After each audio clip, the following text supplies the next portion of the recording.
Muriel, Jamea Harris was just 23 years old. She was a mother. She had a 5-year-old son. Her family tells me she is loved by so many. Every person I spoke with today say this is just heartbreaking. Captured on this Ring doorbell. The sound of gunfire ringing out on the Strip early Sunday morning. Let me take you back 6 hours before that gunshot. January 14th, 2023. Birmingham, Alabama. 8 p.m. Jamea Harris was at home with her son, Kane. She'd just finished another overnight shift at Amazon. Exhausted, ready to collapse. But she never slept when she got home. Not until Kane left for school. That was her rule. Jamea was 23. A single mom doing everything right. Work all night. Stay awake all morning. Take Kane to school. Then sleep. Every single day. Her family called the bond between them unimaginable. Her cousin Kennedy said Jamea was the glue. The one who kept everyone together. Who pushed people to be better. And Kane? He was her entire world. That night, she wanted one thing. Just one night to unwind. At 8 p.m., Jamea accidentally FaceTimed her mom, DeCarla. She was heading out. 60 miles to Tuscaloosa. Her cousin Asia went to school there, University of Alabama. On that call, Kane danced across the screen. Being goofy. Making his mom laugh. "You're being silly," she told him. They ended the call the way they always did. "I love you." DeCarla had no idea that was goodbye. Jamea left Kane with her mom. Just for the night. She drove to Tuscaloosa with her boyfriend, Cedric Johnson. The plan was simple.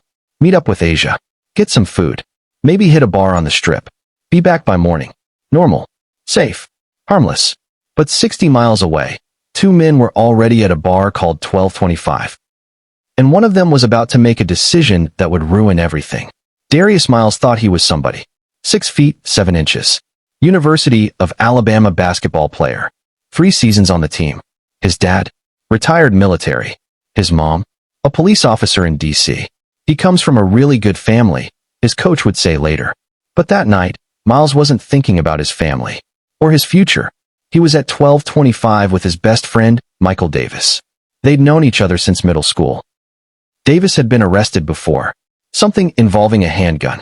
At 10:30 p.m., they walked out of the bar and spotted a Jeep parked on Gray Street. At 10:32 p.m., Jamea, Cedric, and Asia pulled into that same parking spot. They were hungry, waiting on food from a local restaurant. Just sitting there, laughing, talking, existing. They had no idea two men were walking toward them. Miles and Davis didn't know Jamea, didn't know Cedric, didn't know Asia.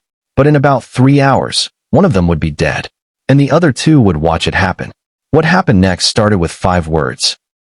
5 words that Jamea would hear over and over again. Here's what gets me about this story. Jamea made a choice thousands of people make every weekend. Go see family. Have a little fun. Live. If you've ever made that same choice, if you've ever just wanted one night to yourself, drop a comment below. Because what's about to happen could have happened to anyone. And I mean anyone. Welcome to Hot True Crime Stories. Kindly support us by subscribing to this channel and turn on the notification bell icon so you won't miss out on our important true crime documentary. You don't know who I am. That's what Michael Davis said when Cedric told him to leave. 5 words dripping with ego, with entitlement, with threat. And he kept repeating them, over, and over, and over. Here's how it started. Jamea, Asia, and Cedric were sitting in the Jeep. Windows down, music low, just waiting on their food. Michael Davis walked up to the car, started dancing next to it, trying to get the girl's attention. Asia remembered it clearly. Davis and Miles were moving around the vehicle, leaning in, smiling, talking. Jamea and Asia said the same thing, politely at first. "We got boyfriends. We're not interested."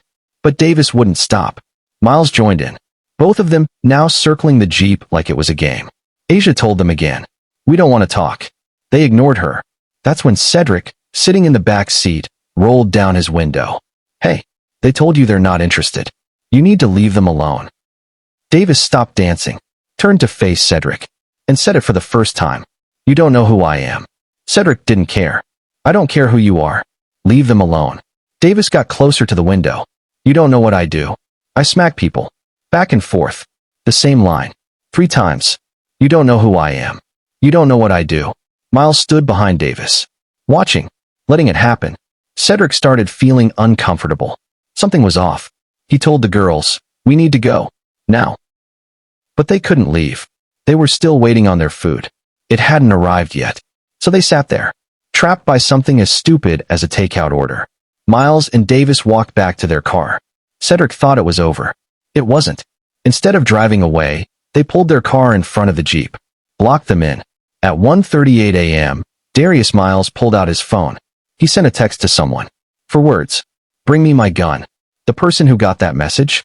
Brandon Miller, Alabama's star freshman, future NBA lottery pick, the guy who'd be making millions in less than 2 years. And at 1:43 a.m., he showed up. What Brandon Miller brought with him that night would kill Jamea Harris. But here's the question nobody wants to answer. Did he know? Let me ask you something. If you think "you don't know who I am" is the most pathetic reason to start a fight, if you think ego and entitlement are what got Jamea killed, hit that like button right now. Because that mindset, that toxic, arrogant, "I'm somebody so you owe me attention" mindset, that's what this whole thing is about. And if you're against it, prove it. Like this video. Share it. Let people know this behavior isn't okay. Don't let Darius Miles and Michael Davis control this narrative. Here's the real question though. Do you think Brandon Miller knew what Miles wanted that gun for? Was he an accessory to murder? Or just a teammate doing a favor at 1:38 in the morning? Because the courts never charged him. But should they have? Drop your answer in the comments. I want to know where you stand on this. Brandon Miller pulled up at 1:43 a.m., 5 minutes after Miles sent that text. He was driving his own car, alone. And according to what Miles later told police, Miller had exactly what he asked for. A gun. But here's where this gets complicated. Because there are two versions of what happened next. And only one of them is true. Version 1. Darius Miles' story.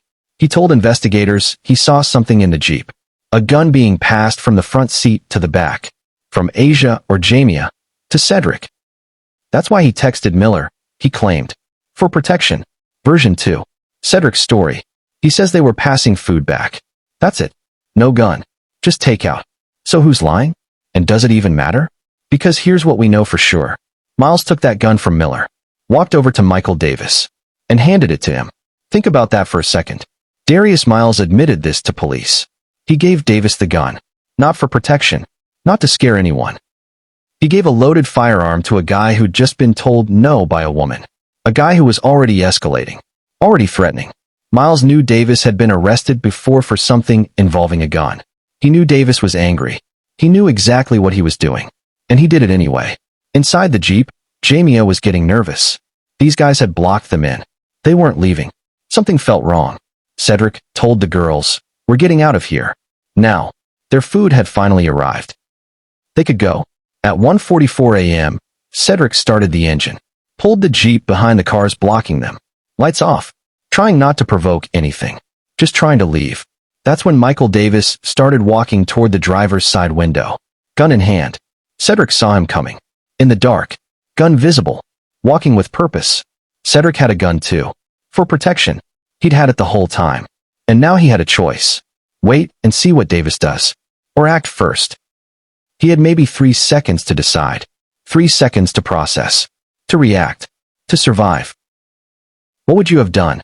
At 1:45 a.m., gunfire erupted. A Ring camera 2 houses down captured the audio, multiple shots. Rapid. Overlapping. Cedric fired. Davis fired. Chaos. Screaming. People running. 0.8 seconds of hell. And when it stopped, Michael Davis was hit in the shoulder. And Jamea Harris was dying.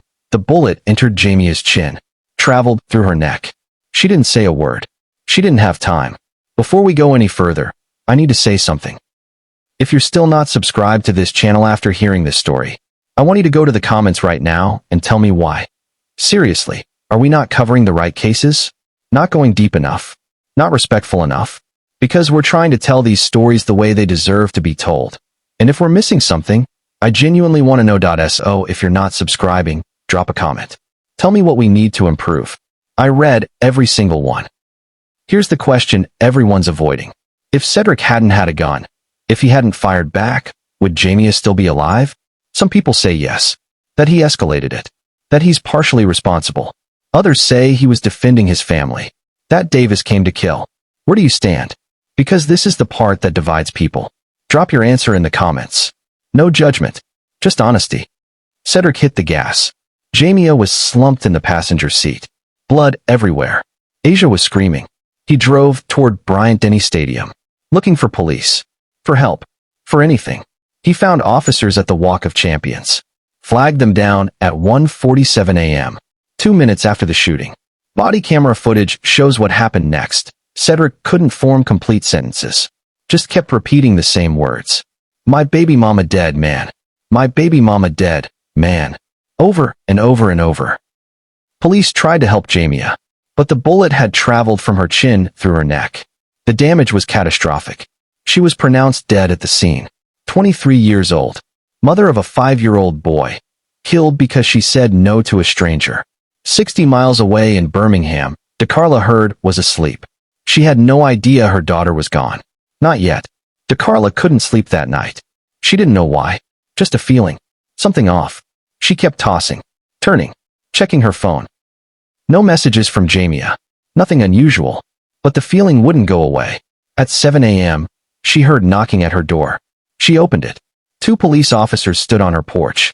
And DeCarla already knew. You need to call the Tuscaloosa Police Department.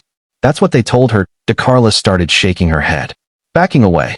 Don't tell me she's dead. Don't tell me she's dead. But she already knew. Mothers know. DeCarla's husband, Kelvin, held her as she collapsed. In the next room, Kane was still asleep, still dreaming, still believing his mommy was coming home. DeCarla waited days to tell Kane. How do you explain murder to a 5-year-old? How do you tell a little boy that his mother isn't coming back? That she didn't leave on purpose? That someone took her? She finally sat him down on the sofa. Mommy is an angel in heaven now. She's going to be with you every day. Kane nodded, seemed to understand. But 3 weeks later, he asked a different question. Tell me how my mama died. And DeCarla had no answer. Kane got his first bike for Christmas, 2 weeks before Jamea died. It had training wheels. She was teaching him to ride it. Every afternoon after school, they'd practice. Her holding the back of the seat. Him pedaling. Both of them laughing. Now Kelvin takes him. But Kane keeps asking when mommy's going to help him again. When she's going to see him ride without training wheels. While DeCarla was trying to keep her grandson's childhood together, Darius Miles was being arrested.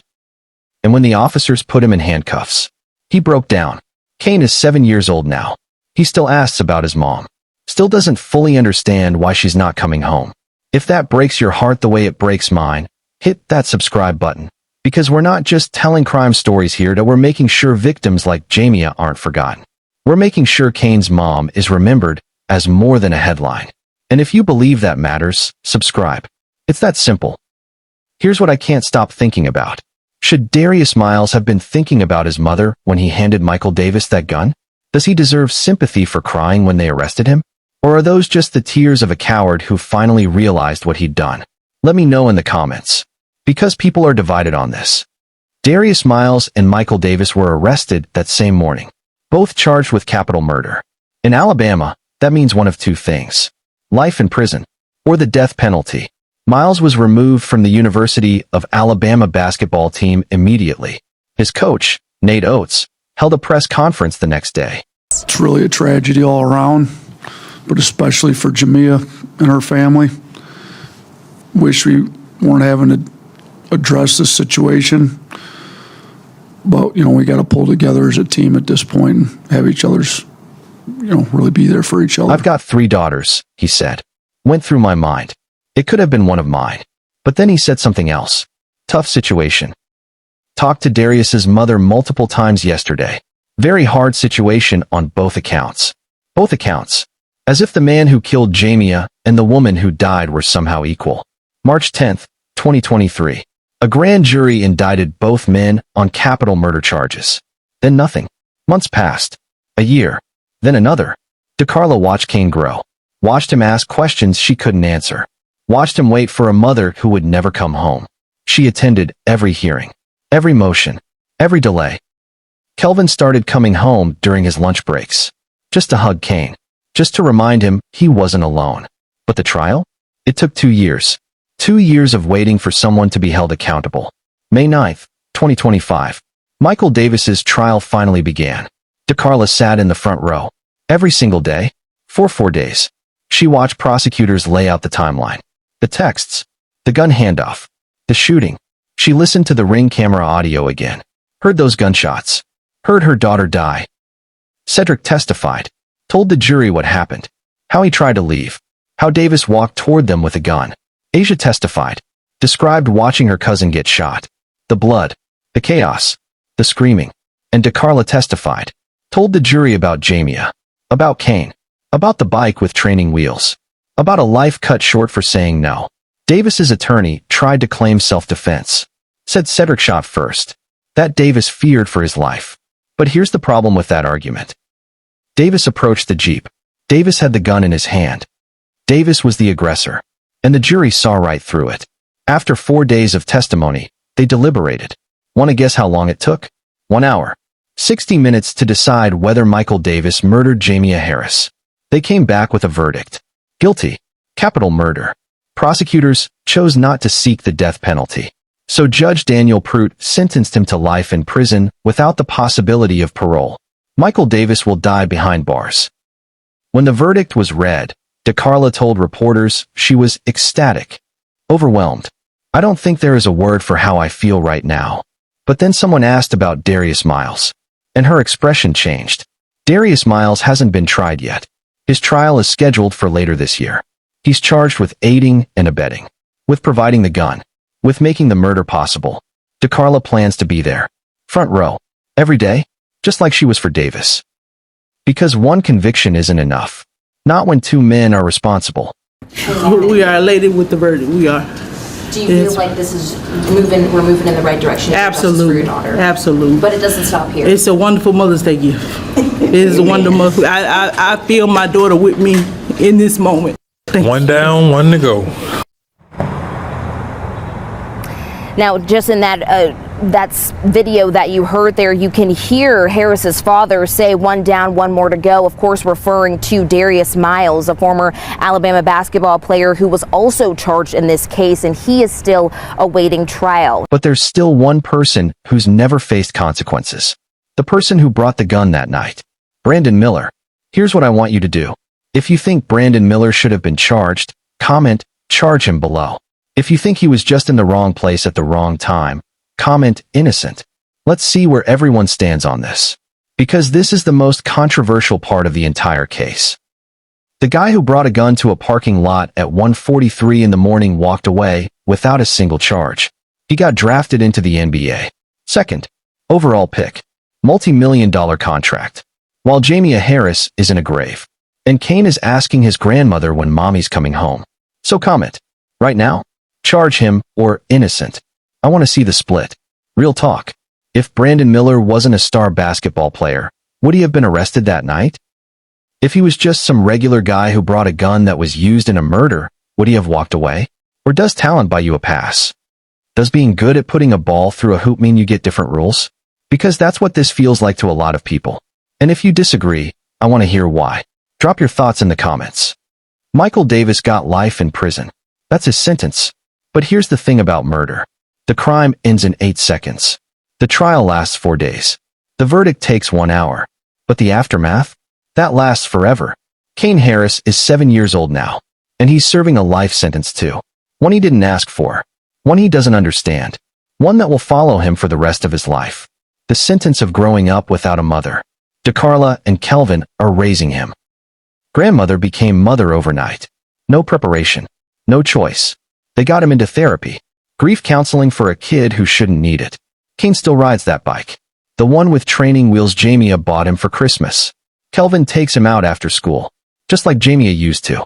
But Kane still asks when mommy's going to come see him ride. When she's going to help him take the training wheels off.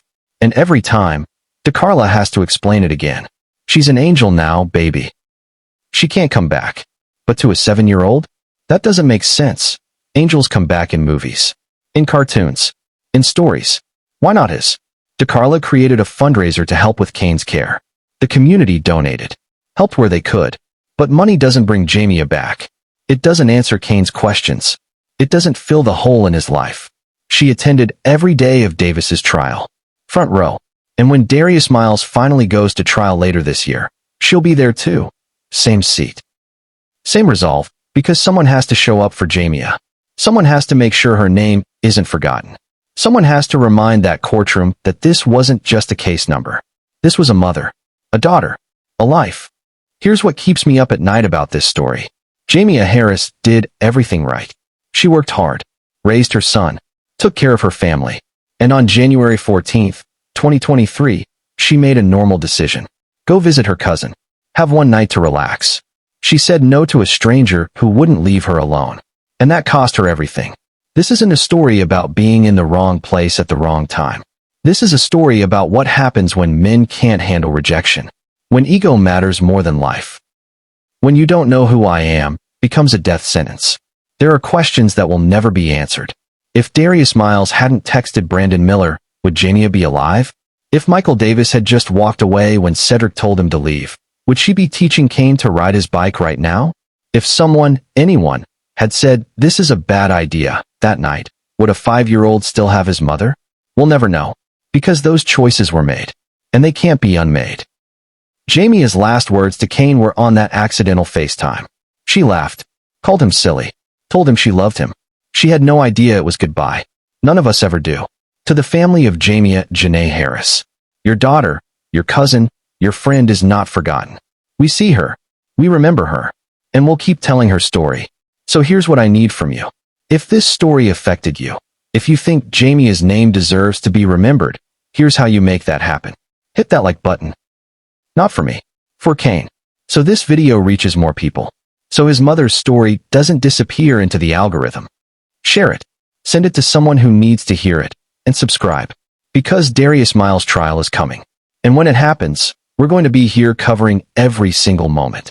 Turn on those notifications. Be part of the community that refuses to let victims become statistics. Thank you for watching to the end. Thank you for caring about Jamea's story. I'll see you in the next true crime story. Stay safe out there. Before you go, I want to hear from you. What's your take on this case? Was justice served? Should Brandon Miller face charges? Do you blame Cedric for having a gun? Comment below. I'm reading every single one. And if you made it this far, drop a justice for Jamea in the comments so I know you watched the whole thing.